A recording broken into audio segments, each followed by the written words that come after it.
No matter what stage of life you're in, dividend stocks can supplement your income or help grow your portfolio.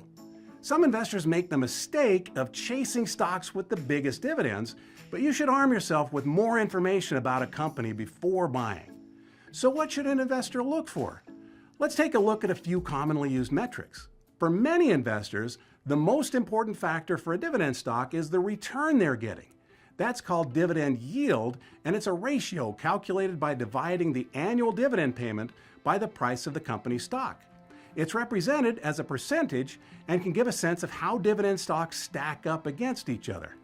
Take two hypothetical companies that both pay $1 per share.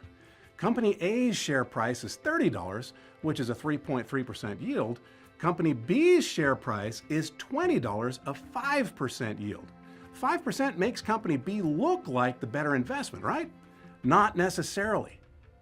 Dividend yield can be misleading because it's based on the stock's price, which can move based on many factors.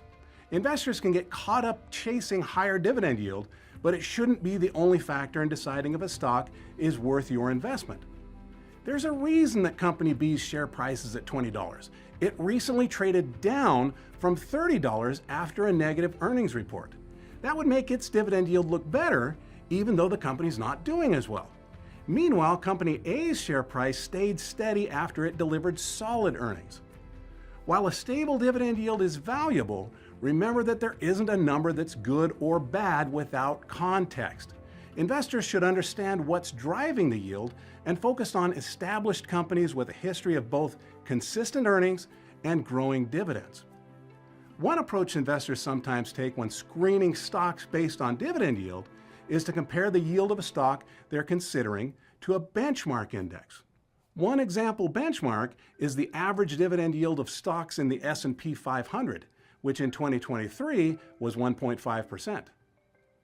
Finding stocks that have a history of paying dividends over the long term can also be valuable. One way of trying to gauge that is by researching a stock's payout ratio, which tells you the percentage of earnings that go towards the dividend. Higher payout ratios are typically a cause for concern. Paying too much towards dividends can limit a company's ability to grow.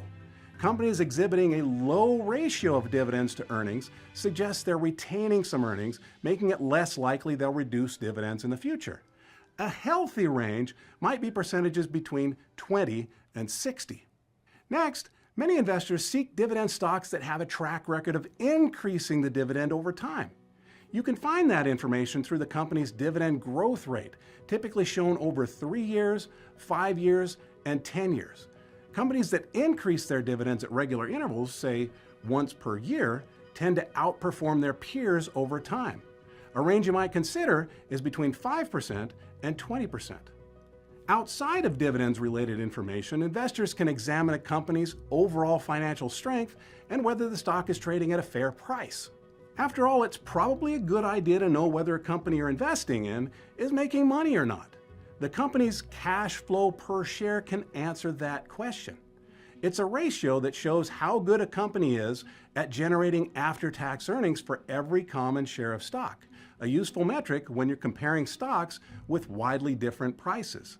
It's okay for this number to be high, but look beyond a single month or quarter to try to ensure it's consistent instead of an outlier. Next, knowing how much debt a company has is almost as important.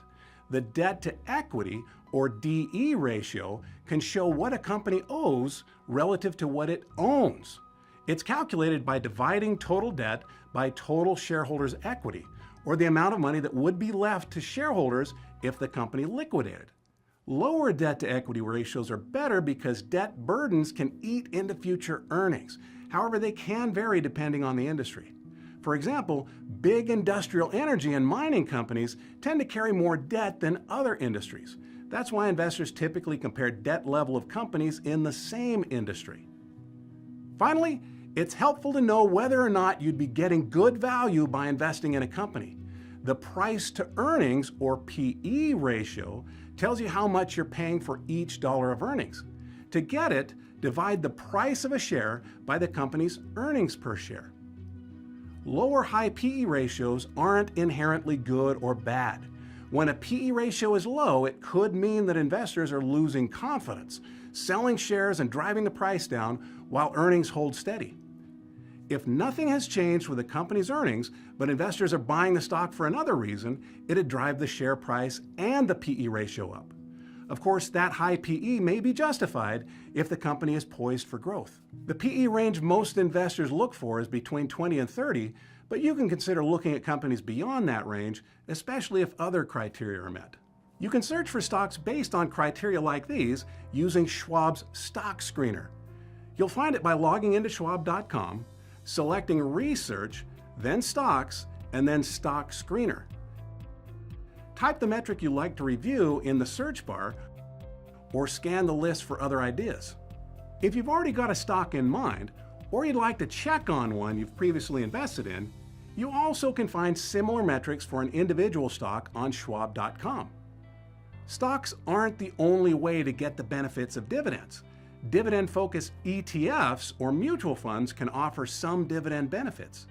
Some of them conduct the analysis we've discussed for you, though they're typically subject to management expenses and other fees. Also, there's no guarantee these funds will continue generating dividends because stocks held by the funds may discontinue their dividend payments.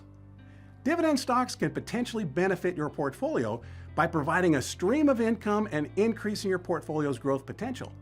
To help maximize those benefits, make sure you look beyond dividend yield for companies with good fundamentals and consistent growing dividend payments. Keep in mind that dividend payments are not guaranteed. A company may choose to reduce or stop paying dividends altogether. For more investing education, subscribe to our YouTube channel and check out schwab.com/learn.